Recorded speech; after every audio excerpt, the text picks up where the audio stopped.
Tracking, alerting, protecting. This is WKYT News at 5. One student is injured. Another, we are now told, has been caught after a school shooting in Louisville. We're live at the scene tracking down the latest updates. After 4 UK football players were suspended for allegedly shooting BB guns here on campus, we are talking about policies and what charges they might face. Investigators are back on the scene of a Richmond motel fire, trying to figure out how it started. WKYT News at 5 starts now. It was an upsetting scene. Students being evacuated from their school coming out with hands up after a shooting inside. Police say one student shot another inside Fern Creek High School in Louisville this afternoon. That school is about southeast of downtown near the Gene Snyder Freeway. We have learned within the last half hour the suspected teenage shooter is now in custody. WKYT's Victor Puente is live at Fern Creek High School with the very latest in our top story at 5. Victor? Police are beginning to clear out. About half an hour ago, they tell us their search for a shooter was over. They say a juvenile has been taken into custody after this shooting. Now, Louisville police wouldn't say where they made that arrest, only confirming the shooting suspect was in custody. They were called to Fern Creek High School around 1 o'clock after the shooting. We're told the victim had non-life-threatening injuries and his parents met him at University Hospital in Louisville. The school was put on lockdown. The school spokesperson said some students were evacuated to Fern Creek Park.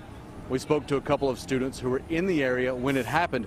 They say the young man who was hit wasn't the target. It wasn't intentional. He wasn't trying to shoot the one that actually got shot. He was aiming for somebody else, but he was at the wrong place at the wrong time. Again, police are beginning to clear out. They say the school is secured.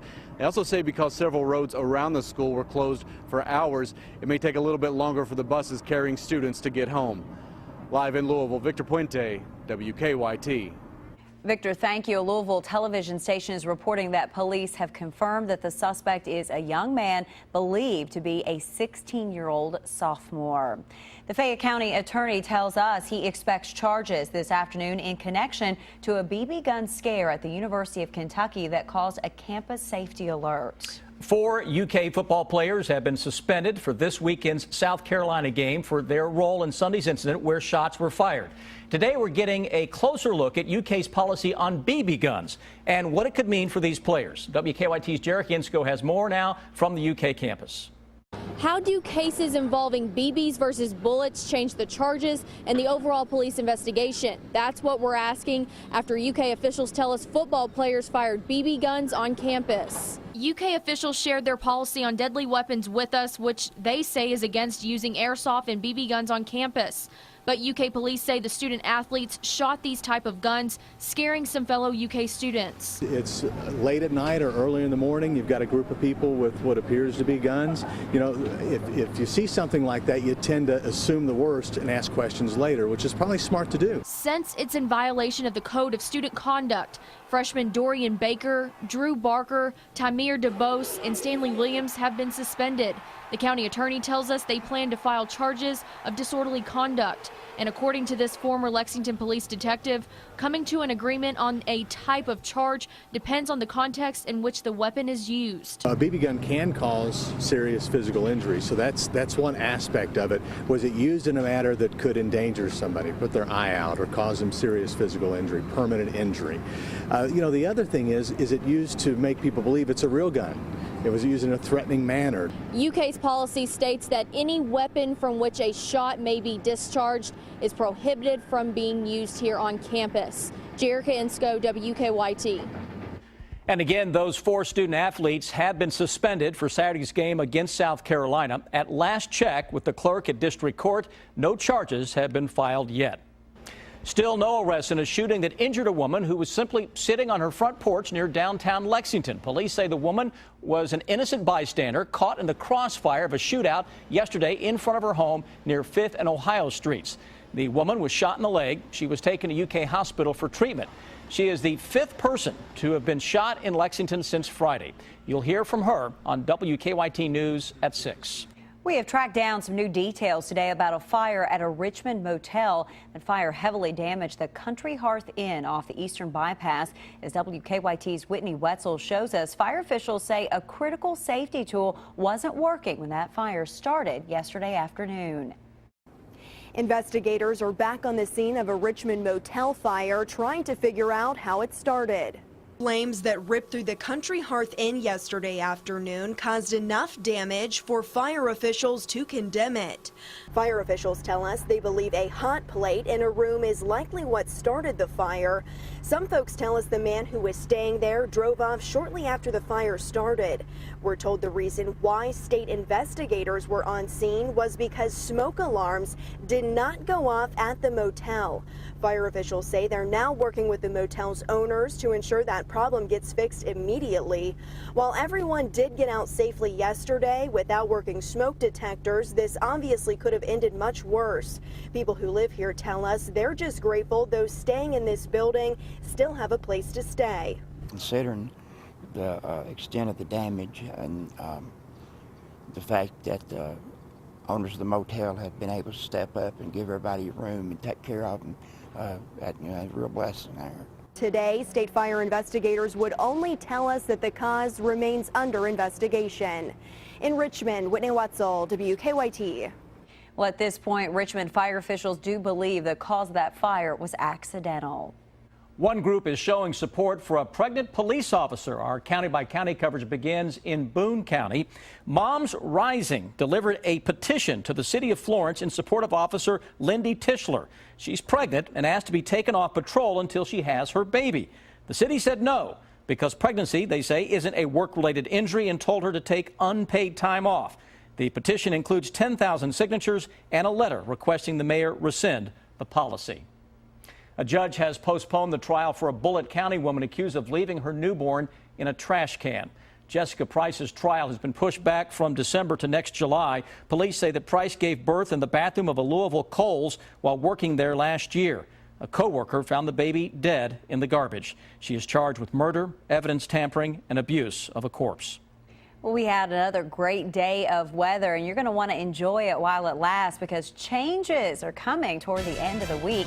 WKYT Chief Meteorologist Chris Bailey's here now with that forecast. How about it? Yeah, you know, we often tell people to kind of soak it up, enjoy the moment. Yeah, you really enjoy the moment over the next couple of days because those changes blowing in by the weekend have a little November flavor to them.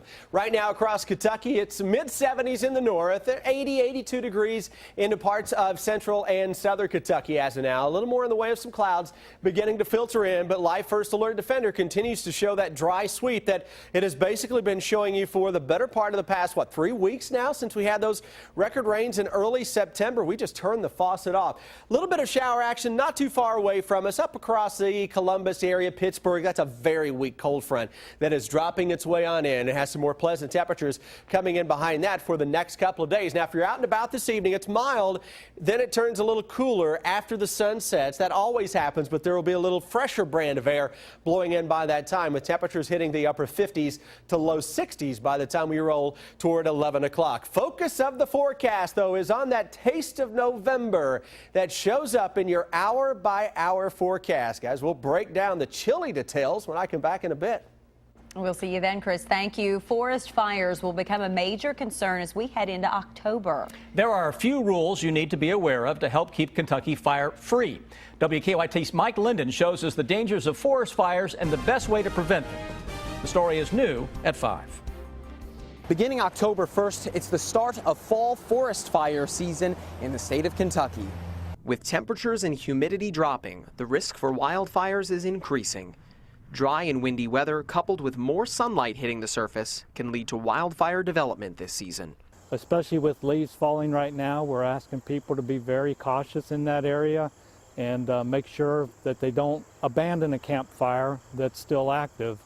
That's a recipe for disaster. Finke says most uncontrolled fires in Kentucky are the result of human error, with lightning only representing a small source of fire development in the state. With the start of forest fire season on Wednesday, all outdoor burning is illegal between the hours of 6 a.m. and 6 p.m. within 150 feet of any woodland or brush. Any wildfire, any uncontrolled wildfire puts people at risk. It puts your neighbors at risk. It puts our firefighters at risk. So just people need to pay attention and be careful. According to National Forest officials, more than 90% of forest fires in the state of Kentucky are human-caused. In Clark County, Mike Linden, WKYT. Of the human-caused forest fires in the Daniel Boone National Forest, more than 70% are arson. Lawmakers demand answers from the head of the Secret Service today what they wanted to know about White House security. An alert for Toyota owners, the reason for a recall of some pickups in Better Living. And it's been 3 months without any answers in a deadly hit and run. The message the victim's family has for the driver. That's on WKYT News at 5:30. We are tracking a breaking news alert tonight about the Ebola virus. The Centers for Disease Control has confirmed the first case of Ebola diagnosed here in the U.S. The CDC made the announcement just a few minutes ago. The patient is being kept in isolation at a hospital in Dallas, Texas. Hospital officials say they are following all recommendations from the CDC to keep doctors, staff, and other patients safe. Lawmakers today grilled the director of the Secret Service about how a man with a knife jumped a fence and made it into the White House. This hearing comes as the Secret Service reveals that the intruder made it much farther into the executive mansion than we first thought. Craig Boswell has more from Capitol Hill.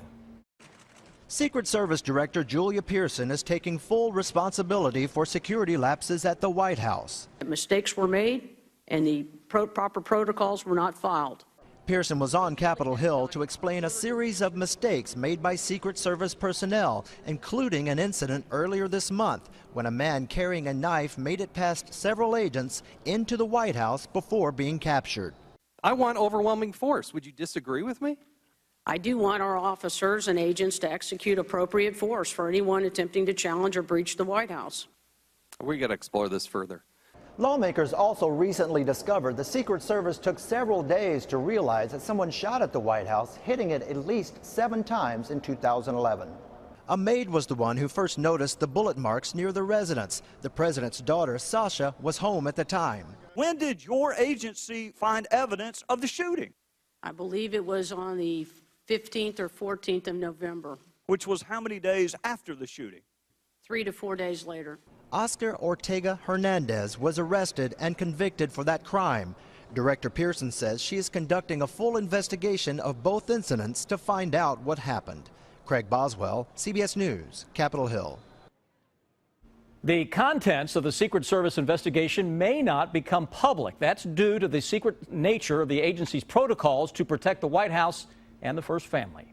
Legal trouble today for Olympic gold medalist Michael Phelps. He was arrested on a DUI charge early this morning in Maryland. Police say they clocked him going 84 in a 45-mile-an-hour zone. Phelps has been released from jail. Police say he's been cooperative throughout the entire process. The state of California passed a one-of-a-kind ban today. The governor signed legislation banning single-use plastic bags. The bags will be phased out of large grocery stores next year and convenience stores and pharmacies in 2016. More than 100 cities have already banned plastic bags, including San Francisco and Los Angeles. We want you to meet the new junior fire chief in Lexington. This morning, the fire department honored Alexandra Brown. She's a 5th grader at Clays Mill Elementary. A panel of teachers and firefighters chose her for her essay on the importance of smoke alarms. That they save lives and they're a few seconds faster than sprinklers are, and that they save a lot of lives. The estimated lives are 890. Brown will serve as a connection between the fire department and children to promote fire prevention. She will also serve as the Grand Marshal at the Fire Prevention Festival and Parade, and that is on Sunday.